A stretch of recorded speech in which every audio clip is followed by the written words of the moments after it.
கேள்வி பார்வையாளர் வணக்கம். இந்த நேர்காணலில் நாம் சந்திக்க இருக்கும் சிறப்பு விருந்தினர் உச்சநீதிமன்ற வழக்கறிஞர் கேஸ்டவ் சார். வணக்கம். வணக்கம் தோழர். வணக்கம். விசிக தலைவர் திருமாவளவன் அவர்கள் சம்பவம் குறித்து தொடர்ந்து அவங்களுடைய கட்சி நிலைப்பாடு, அடுத்த கட்ட நடவடிக்கை குறித்து பல காணொலிகள்லாம் பார்த்துருக்கோம். முக்கியமாக பார்த்தோம்னா அண்மையில் ஒரு 2% நடந்திருக்கு. சென்னையில் விசிக தலைவர் திருமாவளவன் போன கார் விபத்தானதை ஒட்டி விசிகாரங்க வந்து ஒரு நபரை வந்து ராஜீவ்காந்தின்ற ஒரு நபரை வந்து தாக்குனாங்க. முக்குளத்தோர் அடிச்சுட்டாங்கன்னு சொல்லிட்டு தென் மாவட்டத்தில் உள்ள பல முக்குளத்தோர் சங்க அந்த ஜாதியை வைத்து அரசியல் பண்ணக்கூடிய பல தலைவர்கள் வந்து கண்டிச்சாங்க. ஒரு கட்டத்துக்கு மேலே பார்த்தோம்னா வீதியெங்கு போராட்டம், கோர்ட்டில் போராட்டம், பல இடங்களில் போராட்டம் கூட பண்ண பார்த்தோம். தற்போது வந்து பார்த்தோம்னா பசுமன் முத்துராமலிங்க தேவர் அவருடைய குருபூஜை விழாவுக்கு சென்ற ஸ்ரீதர வாண்டியார் அவர்கள் வந்து அங்குள்ள பூசையை வந்து தாக்கியிருக்காங்க. இதற்கு எல்லா முக்குளத்தோர் தலைவர்கள் வந்து ஒரு அப்பா அடிச்சா ஏற்றுக்கிற மாட்டியா, ஒரு அண்ணன் அடிச்சா ஏற்றுக்கிற மாட்டியா, ஒரு சாதிக்கார அடிச்சா ஏற்றுக்கிற மாட்டியான்னு பல்வேறு கருத்துக்களை கூட சோசியல் மீடியாவில் பகிர பார்க்க முடியுது. அதனால் திருமாவளவன் அடிச்சா எதிர்ப்பு, ஸ்ரீதர் வாண்டையாருன்னா ஆதரவா, இந்த மாதிரி பல்வேறு கேள்விகள் கூட இருக்கிறது. இப்படி பாக்குறீங்க? இல்லை தோழர், அது வந்து ரொம்ப ஒரு கசப்பான ஒரு மனவேதனையான நிகழ்வு என்னைய பொறுத்தவரை. அதுக்கு என்னோட வன்மையான கண்டனங்கள் என்னைய பொறுத்தவரை. என்ன சொல்றேன்னா, பசும்பொன் முத்துராமலிங்க தேவரையா வந்து பாத்தீங்கன்னா ஜாதி மத இன மொழி பேதம் கடந்த அனைத்து சமூக மக்களுக்கான ஒரு பொது தலைவர். ஓகே, தமிழ்நாட்டுல தலைவர், தேசிய தலைவர், இந்தியாவில் ஒரு ஆகச்சிறந்த தலைவர். அவர் எந்த மாற்று கருத்துமே கிடையாது. அவரை நீங்க எதுலையுமே நீங்க குறை சொல்ல முடியாது, குற்றம் சொல்ல முடியாது. அப்படிப்பட்ட ஒரு தலைவர். இன்னைக்கு பாத்தீங்கன்னா பசும்பொன் முத்துராமலிங்க தேவரையா எல்லா சமூகத்தையும் அரவணைச்சார். பட்டியல் சமூகமா இருக்கட்டும், பிற்படுத்தப்பட்ட சமூகமா இருக்கட்டும், அனைத்து சமூக மக்களுக்காக தான் அவர் போராடினார். இந்திய விடுதலைக்காக போராடினார். நேதாஜியோட வலதுகரமா இருந்தார். அடுத்து பாத்தீங்கன்னா அவர் வந்து பாத்தீங்கன்னா தன் சொத்துக்களே பட்டியல் சமூகத்துக்கு கொடுத்தார். அப்படிப்பட்ட ஒரு தலைவர் தான் அவர். அவர் எந்த இடத்துலயும் ஜாதிய மோதல்களையோ ஜாதிய வெறியோ மத வெறியோ எதையும் தூண்டி விடலை. எந்த கலவரமும் அவர் பண்ணலை, எந்த தவறும் அவர் பண்ணலை. அவர் வாழ்நாள் முழுக்க அவர் வந்து ஒரு சித்தராகவும் துறவியாகவும் மகானாவும் தான் வாழ்ந்து ஒரு தேசிய தலைவராக வாழ்ந்து அவர் மறைஞ்சிருக்காரு. அப்ப அவரோட சமாதியில போய் அவரோட ஜீவ சமாதி, சாதாரண ஜீவ சமாதின்னு சொல்லுவாங்க, சித்தர் வழிமுறையில அந்த ஜீவ சமாதி பண்ண இடம் அது. அந்த பசும்பொன் மண்ணில் போயிட்டு அங்க இருக்கிற பூசாரி, தேவருக்கு பூசாரியா இருக்கக்கூடிய நபரை போய் அடிக்கிறீங்கன்னா அது எவ்வளவு மோசமான ஒரு செயல் யோசிச்சு பாருங்க. இதெல்லாம் ஏற்றுக்கொள்ளக்கூடியதா? இது தேவர் ஏத்துக்குவாரா? பசும்பொன் முத்துராமலிங்க தேவர் இன்னைக்கு தேவரே வருத்தப்பட்டிருப்பாரு. உயிரோட இருந்தா வருத்தப்பட்டிருப்பாரு. எப்படியா என்ன ஏன் மண்ணுல வந்து எப்படியா என்னோட பூசாரி நீ எப்படியா அடிப்பேன்னு வருத்தப்பட்டிருப்பாரு. அப்ப நான் என்ன கேட்கறேன்னா, இது ஒண்ணு இல்ல தோழர், ரொம்ப சிம்பிள் தோழர். எல்லா சாதியிலையும் இருக்கப்பட்டவன் இல்லாதப்பட்டவன் இருக்கான். எல்லா சாதியிலையுமே, அது பிற்படுத்தப்பட்ட சாதியா இருக்கட்டும், பட்டியல் சாதியா இருக்கட்டும், எந்த சாதியா வேணாலும் இருக்கட்டும். இப்ப ஸ்ரீதர் வாண்டியார் பூசாரி மேல கை வச்சிங்கல்ல, வன்மையான கண்டனங்கள் இந்த விஷயத்துக்கு நான் வன்மையா கண்டனம் பதிவு பண்றேன். இதே வந்து ஸ்ரீதர் வாண்டியார் அவர்கள் வந்து ஒரு பணம் இருக்கிற ஒரு பதவியில் இருக்கக்கூடிய ஒரு தேவர் சமூகத்தை சேர்ந்தவர் மேல கை வச்சிருவாரா? சொல்லுங்க நீங்க. இல்ல, வைக்க மாட்டேன். பூசாரி வந்து பொருளாதாரத்தில் பின்தங்கியவர், இப்படிதான் நான் பேசுவேன். நான் உண்மையை பேசுவேன், ஓப்பனா பேசிடுவேன். வர்க்கம் பேசுறீங்களா? வர்க்கம் தான். பணம் இருக்கிறவங்க, பதவியில் இருக்கிறவங்க மேல நீங்க கை வச்சிருவீங்களா? எந்த சாதிக்காரராக நீங்க இருந்து போங்க, அதை பத்தி எனக்கு கவலை கிடையாது. இது வந்து நான் வந்து முக்குளத்தூர் சமூகத்தை மட்டும் சொல்லல, எல்லா சாதியிலையுமே பணம் இருக்கவன், பதவியில் இருக்கவன், பெரும் பணம் படைத்தவன், அதிகாரம் படைத்தவன் கை வச்சிருவீங்களா நீங்க? உங்களால வைக்க முடியாது. அவர் ஒரு ஏழையா இருப்பாரு, பின்தங்கிய பொருளாதாரத்தில் பின்தங்கியவரா இருப்பாரு, ஆனா அவரும் தேவர் தான். அவர் மேல நீங்க கை வைப்பீங்க. அப்ப நான் என்ன சொல்றேன்னா, எல்லா சாதியிலுமே தோழர், சாதி தலைவர்கள் யாருமே அந்த சமூகத்தில் இருக்கக்கூடிய ஏழைகள், நலிந்தவர்கள், விளிம்பு நிலை, சாமானிய மக்கள், ஒடுக்கப்பட்டவர்கள், பிற்படுத்தப்பட்டவர்கள், ஏழ்மையா வாழ்றவனுக்கு யாருமே நிக்க மாட்டாங்க. இதான் உண்மை. நீங்க சாதி தலைவர்கள் எல்லா சாதியிலையும், நான் பொதுவா பேசுறேன், எல்லா சாதியிலையுமே ஜாதி தலைவர்கள் எப்படி தெரியுமா இருக்காங்க?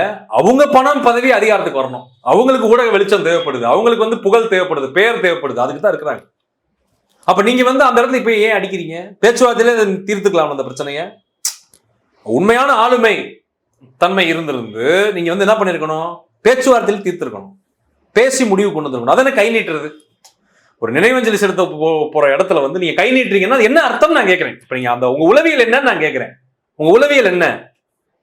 அப்ப அதே குரு பூஜை, அதே இடத்துல பணம் படைத்தவர், அதிகாரம் படைத்த ஒருத்தர் வராரு, அதே சமூகத்துல கை வச்சிருவீங்களா? கை வச்சிருவீங்களா? நீங்க கை வச்சு வைக்க முடியுமா உங்களால? அப்ப ஏழைனால தானே கை வைக்கிறீங்க. அப்ப அதை என்ன நான் கேட்கிறேன், உங்க சாய் தானே வரும், உங்க சாய் தானே வரும். ஏன் அவர் மேல கை வைக்கிறீங்க, அடிக்கிறீங்க, அரைகிறாருங்க அந்த இதுல. எனக்குலாம் ரொம்ப அதிர்ச்சி ஆயிடுச்சு அந்த வீடியோ பார்த்துட்டு. இதுவரைக்கும் தேவரையாவோட குரு பூஜை இந்த மாதிரி நிகழ்வு நடந்தது கிடையாது. சண்டைகள், சச்சரவுகள், அடிக்கிறதெல்லாம் நடந்ததே கிடையாது. வரலாற்றில் 1963 நான் பார்த்துக்கிட்டு இருக்கேன், நடந்ததே கிடையாது. இதுதான் முதல் முறை 2025. ஓகே, தயவு செய்து ஸ்ரீதர் வாண்டியார் அவர்கள் மன்னிப்பு கேட்கணும். அவர் வந்து வருத்தப்படணும். தயவு செய்து இதை திருத்திக் கொள்ள வேண்டும் என்பது என்னோட தாழ்மையான கோரிக்கை. இல்ல அதுக்கு பல காரணங்கள் சொல்றாங்க. அவர் வந்து ஏதோ அவரை விடல, அவரை ஒருமையில பேசினாரு, அதனாலதான் அடிச்சாங்கன்றாங்க. இல்ல தோழர், எப்படி பேசினாலும் தோழர் நம்ம அப்படி பண்ணக்கூடாது. அந்த இடத்துல நம்ம ஒரு தலைவர், அந்த மக்களை வழிநடத்தக்கூடிய இடத்துல இருக்கிறோம், நம்ம அந்த மாதிரி பண்ணக்கூடாது. அது தவறு. யாரை பண்ணாலும் தவறு, நீங்க பண்ணாலும் யார் பண்ணாலும் தவறுன்ற நான். அதுதான் நான் கேட்கிறேன். வர்க்கம் இருக்குது அந்த இடத்துல. பணம் இருப்பவர், பணம் இல்லாதவர், பொருள் படைத்தவர், பொருள் படைக்காதவர், அதிகாரம் உள்ளவர், அதிகாரம் இல்லாதவர். இது எல்லா சாதியிலுமே இருக்கு. அதுதான் நான் சொல்றேன். இந்த ஜாதி சங்கம், ஜாதி தலைவர்கள்லாம் நீங்கள் யாருமே அந்த மக்களுக்கு கிடையாதுன்னு நான் சொல்றேன். இப்ப நீங்க அப்படியே வாங்க. பாஜக RSS சங்கி, சங்கினாலே வந்து அடிப்போன்ற அளவு தான் வச்சிருக்கோம் தமிழ்நாட்டில். வாடனாலே அடிப்போன்ற மாதிரி தான் வச்சிருக்கோம். இப்ப இதுக்குள்ள வந்து அது கேம் ஆடிக்கிட்டு இருக்கு. ஊர் ரெண்டு பட்டு இளவு விழுந்தா கூத்தாடி கொண்டாடுற மாதிரி தான் சங்கி இருக்குது தமிழ்நாட்டுக்குள்ள. RSS பாஜக, அந்த அதிமுக கொத்தடிமை அதிமுக காரங்க இருக்காங்க. அவங்க வந்து என்ன பண்றாங்கன்னா, திருமாவளவர்கள் மீது, விசிகா மீது, விசிகா தோழர்கள் அடிச்சது எந்த தப்பு இல்லைன்னு நான் சொல்றேன். தப்பு கிடையாதுங்க அடிச்சதுல. அப்படிதான் நான் பேசுவேன். எந்த தப்பும் கிடையாது. தோழர், நீங்க நேசிக்கிற ஒரு தலைவர், நீங்க விரும்புற ஒரு தலைவர், உங்களுடைய எழுச்சிக்கு, உங்களோட உரிமைகளுக்கு, உங்களுக்காகவே வாழ்க்கையை தியாகம் பண்ணி அர்ப்பணித்து போராடக்கூடிய ஒரு தலைவர் இருக்கார். அவரை வந்து கார்ல போயிட்டு இருக்கப்ப நீங்க மறிச்சு விட்டீங்க, முறைக்கிறீங்க. அந்த சமூகத்தில் இருக்கக்கூடிய மக்கள் என்ன பண்ணுவாங்க உங்களுக்கு? இது நான் வந்து ஜென்ரலா கேட்கிறேன். திருமாவளவன் அப்படின்னு நான் கேட்கல, விசிகான்னு கேட்கல, எந்த தலைவர், பறையர் சமூகம் கூட நான் கேட்கல, ஜென்ரலா கேட்கிறேன். எந்த சாதி தலைவராலும் இருக்கட்டும், என்ன பண்ணுவீங்க நீங்க அந்த இடத்துல? போயிட்டு உங்க ஆதார் கார்டை கொடுங்க, ஓட்டர் ஐடியை கொடுங்க, ரேஷன் கார்டை கொடுங்க, ஜாதி சர்டிபிகேட்டை கொடுங்க, அடுத்து உங்களுடைய 10th 12th காலேஜ் சர்டிபிகேட்லாம் கொடுங்க, நாங்க எல்லாத்தையும் ரெஃபர் பண்ணிட்டு உங்களை உடனே அடிக்கிறோம் அப்படின்னு சொல்லுவீங்களா? ரெஃபர் பண்ணிட்டு நீங்க எந்த சாதின்னு பார்த்து உங்களை அடிக்கிறோம் அப்படின்னு சொல்லுவீங்களா? அப்படிலாம் இருக்காது. அப்ப அந்த இடத்துல விசிகா தோழர்கள் வந்து நீ ராஜீவ்காந்தி வழக்கறிஞர் தான் தப்பு இந்த விஷயத்துல, ஓப்பனாவே நான் சொல்றேன். ஆனா ராஜீவ்காந்தி வழக்கறிஞர் இயக்குனது வந்து அதிமுக கொத்தடிமை, அதிமுக, எடப்பாடி பழனிசாமி, RSS, பாஜக, நயினார் நாகேந்திரே, அண்ணாமலை, வானதி சீனிவாசன், சங்கி, பார்ப்பன கும்பல் இயக்கி இருக்கு. RSS பாஜக கும்பல் தான் இயக்கி இருக்கு ராஜீவ்காந்தியை. அவங்க கைக்கூலி தான் ராஜீவ்காந்தி. இப்படிதான் நான் பேசுவேன். நான் என்ன நினைச்சுக்கோ, கவலை கிடையாது. உண்மையதான் நான் பேசுவேன், நான் போய் பேச மாட்டேன். அப்ப அந்த இடத்துல வந்து ஜாதி சர்டிபிகேட் வாங்கி ரெஃபரன்ஸ் பண்ணிட்டு அடிச்சாங்க, இப்படிதான் நான் பேசுவேன். அப்புறம் நான் இதுதான் உண்மை. அவர் முக்குளத்தோரா, அவர் நாடாரா, கவுண்டரா, செட்டியாரா, அவர் பல்லரா, பறையரா, அவர் என்ன சாதி, என்ன பார்த்துட்டு அடிச்சாங்க? இல்ல தேவேந்திர குல வேளாளர் அவர் யார் நான் கேட்கிறேன். நான் என்ன சாதின்னு பார்த்துட்டு அடிச்சாங்களா? இல்ல இல்ல. என் தலைவனை முறைக்கிற, என் தலைவனோட வாகனத்துக்கு தடை பண்ற, புரோட்டோகால் படி வண்டி போய்கிட்டு இருக்கு, போலீஸ் வாகனம் பின்தொடருது, ஒரு MP தொடர்றது. அவர் வந்து சாதாரண தலைவர், ஒரு MP, ஒரு representative of parliament, member of parliament, Chidambaram constituency. அப்ப அவரை வந்து நீ வந்து மறைச்சுக்கிட்டு முறைச்சுக்கிட்டு நின்றுட்டு இருக்க, வண்டியை போய் தடை பண்ற, வண்டி போடாம வாகனத்தை மறிக்கிற, ராங்ஃபுல் ரெஸ்ட்ரைன் பண்ணிட்டு இருக்க, அந்த இடத்துல ரெஸ்ட்ரிக்ஷன் பண்ற, அந்த வண்டியை போடாம ஒரு ஹிண்ட்ரன்ஸ் கிரியேட் பண்ற. அப்ப அவன் என்ன பண்ணுவாங்க அந்த இடத்துல? எந்த சாதியா தான் நாங்க அடிச்சிருப்பாங்கன்ற நானு, புரியுதா உங்களுக்கு? அப்ப விசிகா தொடர்பு என்ன தவறு இருக்குன்னு நான் கேட்கிறேன். அப்ப நீங்க வந்து திருமாவளவர்கள் தோழ ஏதாவது ஒண்ணு பண்ணி திருமாவளவன் தோழ அடிக்க சொன்னாரா? இறங்கி என்ன அடிச்சாரா? அப்ப என்ன நான் என்ன கேட்கிறேன், அதான் தோழர், இந்த உளவியல், சமூக உளவியல் அப்படி இருக்குது. இந்த சாதியினர் பண்ணா தப்பு, இந்த சாதியினர் பண்ணா அது சரி, இந்த சாதியினர் பண்ணா அதை பிரேக்கிங் நியூஸா போட்டு பெருசாக்கு, இந்த சாதியினர் பண்ணா அதை பெருசாக்காத. பாலிமர் இந்த விஷயத்தை கடந்து கூட போயிருச்சு. இல்ல அதுதான் தோழர் நான் சொல்றேன், இந்த சமூக உளவியலாவே இது இருக்குதுன்னு நான் சொல்றேன். இதை நீங்க மாத்துங்க, சமூகமே திருந்த வேண்டியது இருக்கு. சமூகம் திருந்தாது, திருந்தும் நம்புறேன். இப்ப நான் என்ன சொல்றேன்னா, இப்ப வந்து விசிகா தோழர் அடிச்சாங்கன்ற, ராஜீவ்காந்தி வழக்கறிஞர் என்ன சாதிப்பா, நம்மாலாம் விட்டுருப்பா, அடிக்காதப்பா, அண்ணங்கார மறைச்சிட்டு போட்டோம், வண்டியை வச்சு இடிக்கட்டும்பா அண்ணங்காரன், இல்ல அண்ணனை கூட ஒம்பளுக்கட்டும் சொல்றேன் நான். அப்படி சொல்றாங்க. அப்படி இவங்க கற்பனை பண்ணுவாங்க, நம்மளால தான் பண்ணட்டும்பா, வேற சாதிகாலம் தான் நம்ம அடிப்போம்பா. அப்படியா விசிகா தோழர் பண்ணிட்டு இருக்காங்க? இல்ல விசிகா கட்சி தான் அப்படி பண்ணிட்டு இருக்கா? இல்ல திருமாவளவன் தான் அப்படிதான் பண்ணிட்டு இருக்காரா? இன்னைக்கு திருமாவளவன்ல எல்லா சாதிக்காரரும் தான் நாங்க போய் பார்த்துக்கிட்டு இருக்கோம். நான் கூட தான் போய் பார்ப்பேன், அவர் அப்பப்ப நிகழ்ச்சிகள்ல பார்ப்போம். எல்லா சாதி தலைவர்கள் தான் அவர் கூட பழகிட்டு இருக்கோம். அவர்கிட்ட என்னைக்காவது வன்மம் இருக்குதா? இந்த சாதிக்கு எதிராக வன்மோ, பிற்படுத்தப்பட்டவனுக்கு எதிராக வன்மோ, பட்டியல் சமூகத்துக்கு எதிராக வன்மோ, பார்ப்பனர்களுக்கு எதிராக வன்மம் என்னைக்காவது இருக்குதா? அப்ப இவங்க என்ன பண்றாங்கன்னா இப்படி கிரியேட் பண்றாங்க. நான் என்ன சொல்றேன்னா தோழர், இந்த சம்பவமே வந்து அந்த ஸ்பாட்ல நடக்குது. எப்படி ஜாதியை வச்சு அவங்க அடிப்பாங்கன்னு நீங்க எப்படி நீங்க யோசிச்சு பாருங்க. நீ இல்ல இப்ப நான் என்ன கேட்கிறேன்னா, இப்போ வந்து ஆதங்கப்பட்டு கோவத்துல விசிகா தோழர்கள் வந்து அன்னைக்கு ஏர்போர்ட் முத்தி அடிச்சிட்டாங்க, நடந்தது அந்த சம்பவம் நீங்க பார்த்திருப்பீங்க. அவர் என்ன சம்பவம்னு உங்களுக்கு தெரியும். இப்ப இதை நீங்க எப்படி கொண்டு போவீங்க? ஏர்போர்ட் மூர்த்தி யார் இயக்குறா நமக்கு தெரியும். பாஜக RSS சங்கி கும்பல் திருமாவளவனுக்கு எதிராக இயக்கிக்கிட்டு இருக்கு. அப்ப ஏர்போர்ட் மூர்த்தி மேல கோபத்தை கை வச்சுட்டாங்க. யாரா இருந்தாலும் வரும் தோழறது. ஏப்பா நீங்க அதிமுக காரங்க கொத்தடிமைகளா? அந்த அம்மா ஜெயிலுக்கு போறப்ப நீங்க பஸ் எரிக்கலையா? இளம் பெண்களை படுகொலை செய்யலையா நீங்க பஸ் எரிச்சு விட்டு? நான் கேட்கிறேன், வன்முறை நான் ஆதரிக்கல, ஓகே, நான் பேசுறேன். நானு அந்த அம்மா 2014 அந்த அம்மா ஜெயிலுக்கு போனாங்கல்ல, பரப்ப நகரகார சிறை. அப்ப நீங்க பெரிய கலவரம் பண்ணலையா தமிழ்நாட்டுக்குள்ள? கார் பஸ் எல்லாம் உடைக்கலையா? கடைகளை உடைக்கலையா? இல்ல ஷட்டவுன் பண்ணலையா? பந்து போட்டீங்கல்ல தமிழ்நாடு முழுக்க? அப்ப அதான் நான் எங்க சொல்லுவேன். அப்ப அவங்களுக்கு ஒரு நியாயம், இவருக்கு ஒரு நியாயமா? தோழர், யாரா இருந்தாலுமே நல்லா புரியுது, உளவியல் இது. தன் நேசிக்கக்கூடிய ஒரு தலைவனுக்கு ஒரு ஆபத்து, ஒரு ஹிண்ட்ரன்ஸ், ஒரு பிரச்சனை, யாராலும் கோச்சிருவாங்க அந்த இடத்துல. இருந்தாலும் முக்குளத்தோருக்கு எதிரி திருமாவளவன் விசிகன்ற மாதிரியான ஒரு கட்டமைக்கிறது எப்படி? நான் அதான் சொல்றேன் தோழர், இது வந்து RSS பாஜக சங்கி அண்ணாமலை இந்த நயினார் நாயந்திரன் பண்ற வேலை, வானதி சீனிவாசன் இந்த கும்பல் பண்ற வேலை. இவங்களுக்கு என்ன பிளான்னா, முக்குளத்தோர் சமூகத்தையும் பட்டியல் சமூகத்தையும் சண்டையை மூட்டி விடணும். அது தேவேந்திர குல வேளாளர் சமூகமா இருக்கட்டும். அதுக்கடுத்து வந்து பாத்தீங்கன்னா, இப்ப நம்மலாம் பாத்தீங்கன்னா பசும்பொன் முத்துராமலிங்க தேவரையும் வணங்குறோம், அவரும் ஒரு சிறந்த தலைவர். இமானுவேல் சேகரனையும் வணங்குறோம், அவரும் ஒரு சிறந்த தலைவர். மாற்றுக்கிறதே கிடையாதுங்க. தமிழ் சமூகத்துல 2 தலைவருமே நீங்க மறுக்க முடியாது. இமானுவேல் சேகரனையும் மறுக்க முடியாது, பசும்பொன் முத்துராமலிங்க தேவரையும் மறுக்க முடியாது. 2 பேருமே சிறந்த தலைவர்கள் தமிழ் மண்ணுல. தமிழர்கள் நம்ம தமிழ் ரத்தத்தை ஓடினவங்க, நம்ம தமிழர்கள் அவங்க 2 பேரும். அப்ப இவங்க என்ன பண்றாங்கன்னா, திருமாவளவன் அவர்கள் பட்டியல் சாதி தலைவர் இல்ல அப்படின்றது. ஓகே, அவர் பொது தலைவர் தான். இவன் இப்படி கொண்டு வர்றது பட்டியல் சாதி தலைவர் கிடையாது, தமிழர் தலைவர் கிடையாது. முக்குளத்தோர் வரைக்கும் பட்டியல் சமூகமும் அப்படியே ஒரு பகை நிலையை வந்து தூண்டி விடுறது. பகைய ஒண்ணு முக்குளத்தோர் வெர்சஸ் தேவேந்திர குல வேளாளர்னு கொண்டு போறது, இல்லைன்னா முக்குளத்தோர் வெர்சஸ் பறையர்னு கொண்டு போறது, இல்ல முக்குளத்தோர் வெர்சஸ் அருந்ததியர்னு கொண்டு போறது, இல்லைன்னா முக்குளத்தோரை விட்டுட்டு வேற சாதியை பிடிச்சிக்கிறது.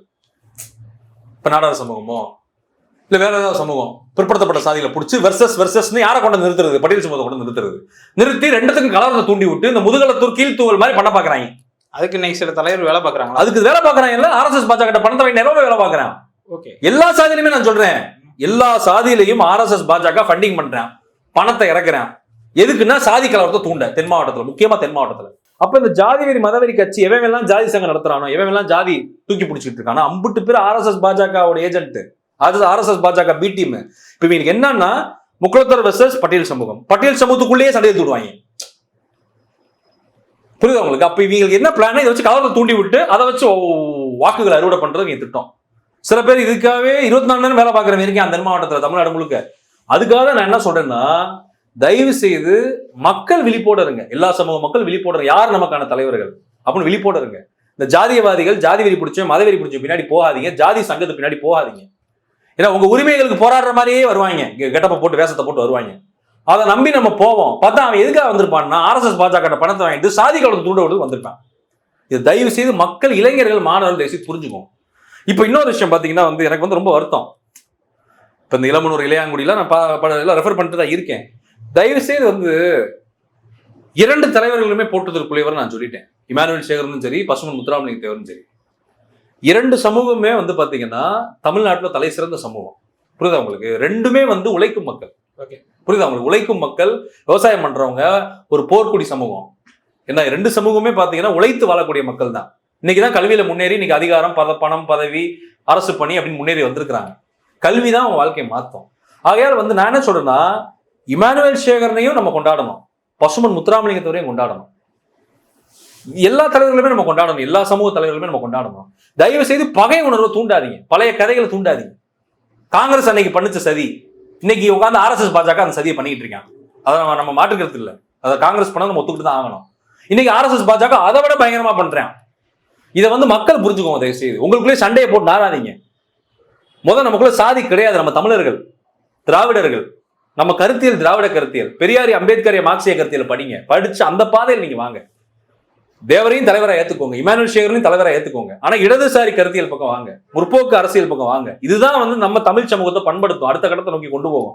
நீங்க அடிச்சுக்கிட்டு சண்டை போட்டீங்கன்னா ஊர் 2 பட்டா கூத்தாடி கொண்டாட்ட மாதிரிதான். 2 ஆடு மோதுனா அதுல வரக்கூடிய ரத்தத்தை உரியக்கூடிய வந்து RSS பாஜக பார்ப்பன கும்பல், இந்த அண்ணாமலை கும்பல், நயினா நாயந்திர கும்பல், இந்த 50 பேரும். தயவு செய்து மக்கள் எச்சரிக்கையா இருக்கு. இப்ப நான் என்ன கேட்கறேன்னா, சொந்த சாதிக்குள்ளே இருக்கப்பட்டவை இல்லாதப்பட்டவன் பல பஞ்சாயத்து நடக்குது, பிரச்சனை நடக்குது, கொலைகள் நடக்குது. முக்குளத்தோர் சமூகத்துக்குள்ளே வந்து இன்டர்காஸ்ட் மேரேஜ் பண்ண முடியாது. ஓபிசிக்குள்ளே இன்டர்காஸ்ட் மேரேஜ், பிற்படுத்தப்பட்ட சாதிக்குள்ளே இன்டர்காஸ்ட் மேரேஜ் பண்ண முடியாது. சொந்த சாதிக்குள்ளே படுகொலை பண்றான், காதல் திருமணம் பண்ணா, பொருளாதார ஏற்றத்தாழ்வு பார்க்கறான், வர்க்க ஏற்றத்தாழ்வு பார்க்கறான், ஜாதி ஏற்றத்தாழ்வு பார்க்கறான், பல பஞ்சாயத்து பார்க்கறான். ஆணவ படுகொலை பட்டியல் சமூகத்துல மட்டும் நடக்கல, பிற்படுத்தப்பட்ட சமூகத்தில் நடந்துகிட்டு இருக்கு. இப்ப நான் என்ன கேட்கறேன்னா, 27% இடஒதுக்கீடு, ஓபிசி மண்டல் கமிஷன் யார் ஆதரிச்சா? திருமாவளவன் அவர்கள். இன்னைக்கு 69% இடஒதுக்கீடு தமிழ்நாட்டுல யார் ஆதரிச்சா? திருமாவளவன் அவர்கள். முக்குளத்தூர் சமூகத்திலே ஆணவ படுகொலை நடந்தா கூட, எந்த சமூகத்தில் ஆணவ படுகொலை நடந்தா கூட திருமாவளவன் வந்து களத்தை நிற்கிறார். உண்மை இதை நான் வந்து நீங்க எடுத்து பாத்துக்கோங்க. நான் தரவுகள் என்ன அனுப்புறேன். ஸ்ரீமதிக்கெல்லாம் ஆர்ப்பாட்டம் சொல்றேன் தோழர் நானு. அப்ப நான் என்ன சொல்றேன்னா, திருமாவளவர்கள் முக்குளத்தூர் சமூகம் எதிரியா? சொல்லுங்க. இப்படிதான் நீங்க அந்த RSS பாஜக கொண்டு வர இமேஜ். இப்ப நான் என்ன கேட்கறேன்னா, சாதி தலைவர்கள் இருக்கிறீங்கல்ல ஒரு சாதிலையும், நீங்க என்னைக்காவது ஜனநாயக முறை எப்படி போராடுறீங்களா? மக்களுடைய வேலை வாய்ப்பு, மக்களுடைய கல்வி, மக்களுடைய சுகாதாரம், மக்களுடைய பொருளாதார வளர்ச்சி, தொழில்துறை வளர்ச்சி, கல்வி சார்ந்து, ஒரு அறிவு சார்ந்து, முற்போக்கு சிந்தனை சார்ந்து, பகுத்தறிவு சார்ந்து, பெரியாரி அம்பேத்கர் மார்க்சிய கருத்தியல் தூக்கி பிடிச்சு என்னைக்காவது களத்துல மக்கள் பிரச்சனைக்கு ஜாதிய தலைவர்கள் வேணா போராடுறீங்களா? எல்லா சாதி தலைவரும் தான் நான் கேட்கிறேன். ஆனா திருமாவளவர்கள் போராடுறாரு. அதனாலதான் நான் வந்து திருமாவளவன் ஆதரிக்கிறேன், விசிகாவை ஆதரிக்கிறேன், விசிகா தோழர்கள் ஆதரிக்கிறேன். ஏன்னா அவங்க மக்கள் பிரச்சனை எந்த சாதியும் பாக்குறது கிடையாது. அவங்கள பொறுத்தவரை அம்பேத்கர் பெரியாரை மார்க்சிய கருத்தியல், அனைவரும் தமிழ் மக்கள், நம் மண் தமிழ் மண், அந்த கருத்தியல் சார்ந்து நின்று எல்லா சமூக மக்களையும் இன மொழி மத பேதம் கடந்து ஜாதி பேதம் கடந்து நின்று போராடுறாங்க. அததான் நாங்க சொல்றோம் அவர் ஜனநாயக தலைவர், பொது தலைவர் திருமாவளவர்கள் நான் சொல்லிட்டு இருக்கேன். புரியுது உங்களுக்கு? அவரை வந்து நீங்க ஜாதிக்குள்ள கொண்டு போய் அடக்க பார்ப்பாங்க, அது நடக்காது. ஏன்னா அப்ப நான் என்ன கேட்கறேன், எல்லா ஆண்ட பரம்பரை கீண்ட பரம்பரை நிறைய சாதி இருக்கீங்களா தமிழ்நாட்டுக்குள்ள? பிற்படுத்தப்பட்ட சாதியில் எத்தனை பேர் பேசுறீங்க?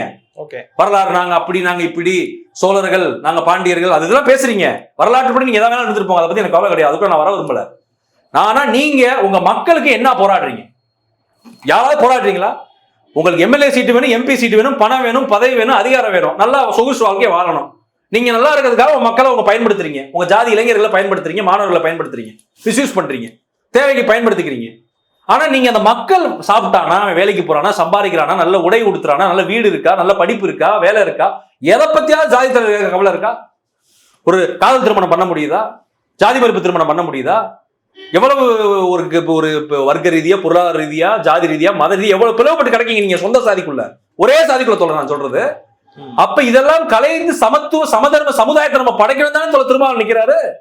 அப்ப நான் யார் பக்கம் நிக்க முடியும்? நான் யாரை ஆதரிக்க முடியும்? அவர் தான் ஆதரிக்க முடியும். அப்ப தயவு செய்து நான் கேட்கிறேன், ஜாதி தலைவர்கள் திருந்துங்க. தயவு செய்து ஜாதியை வச்சு பிழைப்பு நடத்தாதீங்க. ஜாதி சங்கத்தை வச்சு அந்த மக்கள் முன்னேற்றத்துக்கு யாராவது வந்து நிக்கிறீங்களா? செலவை எங்க ஆண்ட பரம்பரை டிக்ளேர் பண்ணு, எங்களுக்கு அந்த பட்டம் கொடு, இந்த பட்டம் கொடு, அந்த கோயிலுக்குள்ள நாங்க போகணும், இந்த கோயிலுக்குள்ள நாங்க போனோம், இந்த திருவிழா நடத்தணும், அந்த திருவிழா நடத்தணும், இந்த மாதிரி தான் நீங்க போராடுறீங்க. எங்களை பத்தி அவன் அப்படி பேசிட்டான், எப்படி பேசிட்டான், இதெல்லாம் இது தேவையா? அப்போ உங்களுக்கு மக்கள் பிரச்சனை, சமூக பிரச்சனை வந்து மக்கள் பிரச்சனை, அந்த மக்களுக்கான எல்லா உரிமைகளும் கிடைக்கணும்ன்றதான் உண்மையான தலைவனுக்கான அழகு. அது வந்து எல்லா சமூகத்துக்கும் திருமாவளவர்கள் நிற்கிறார். அப்ப நாங்க வந்து ஜனநாயக சக்திகள் தான் நாங்க ஆதரிக்க முடியும். ஜாதியவாத, மதவாத, பிற்படுத்தப்பட்ட ஒரு RSS பாஜக கைக்கூலிகள், கைப்பாவையெல்லாம் ஆதரிக்க முடியாது. ஆனால் நான் என்ன சொல்றேன்னா, ஜாதி தலைவர்கள், ஜாதியவாதிகள், மதவாதிகள் திருந்த வேண்டும். அதுதான் என்னுடைய கருத்து. நன்றி தோழா. நன்றி.